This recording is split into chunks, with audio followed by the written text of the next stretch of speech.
our viewers asked to see my tools. So I want you to know this is a very personal thing to me because I don't really do the tool situation like typical mechanics do because I wasn't indoctrinated at Wyotech or a Mercedes dealership or something like that. You know, I tend to be pretty versatile with tools. So you'll notice that I don't have like some fancy snap-on toolbox full of fancy snap-on tools. I don't have any of that stuff.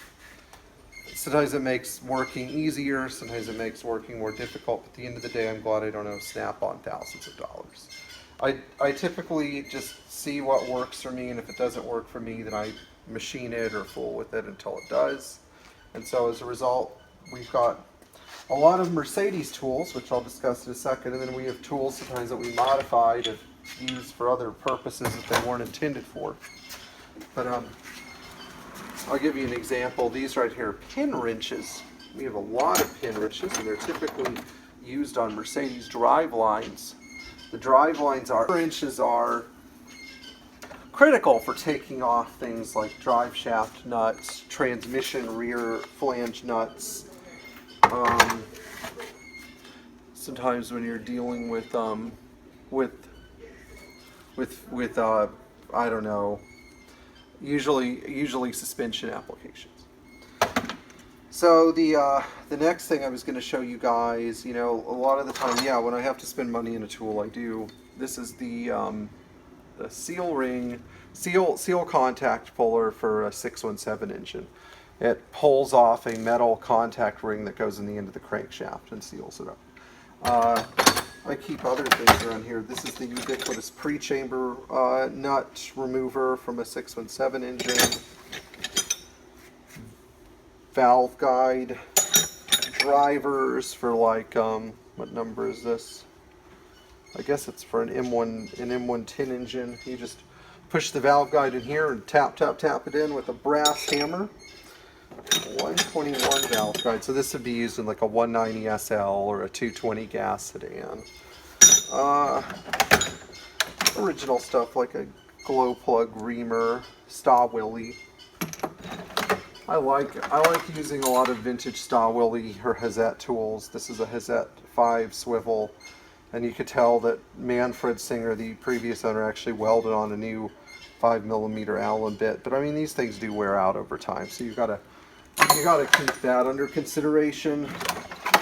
I usually store them in oily drawers so they don't rust and they stay lubricated. There's an idea, right? I also use a lot of generic stuff and readapt it. Like this is a steering wheel puller that I repurposed to pull hubs sometimes. These universal two-place pullers are pretty good to have. They're a nice thing to have. Sometimes I redesign stuff like this. This is a 124 ball joint pressing ingot, and this is a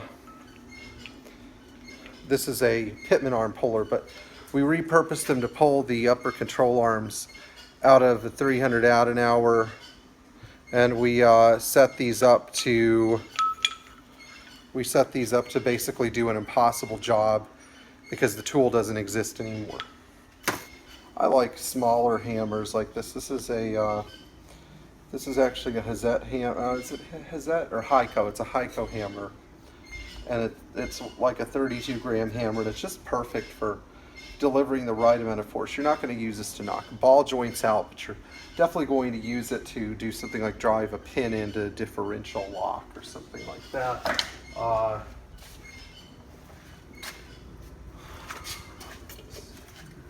I try to keep other tools around too that are useful. Like this is a generic bearing separator. This is a generic valve spring compressor. This is not generic. These are the valve spring compressors for 103 engines and 602 engines and stuff. This is my favorite type of tie rod separator. The unit that you'd use to separate tie rods and everything from a W198 to a 202 C-class.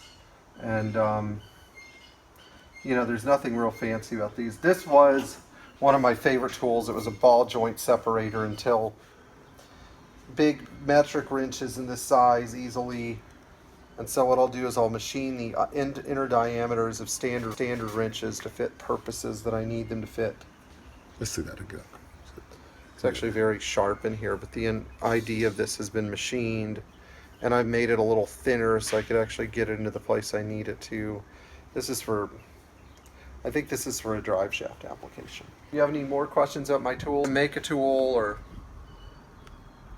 you know what to do when you don't have a tool and you need a tool for your Mercedes. I might be able to give you some pointers, but in the meantime, my lesson that I think all of you should learn is that if you don't have it, you can make it, and it's not that hard. All you need is this, and maybe a grinder, and possibly somebody as a welder. All right, thanks. All done? Yep. Cool, thank you, Thomas.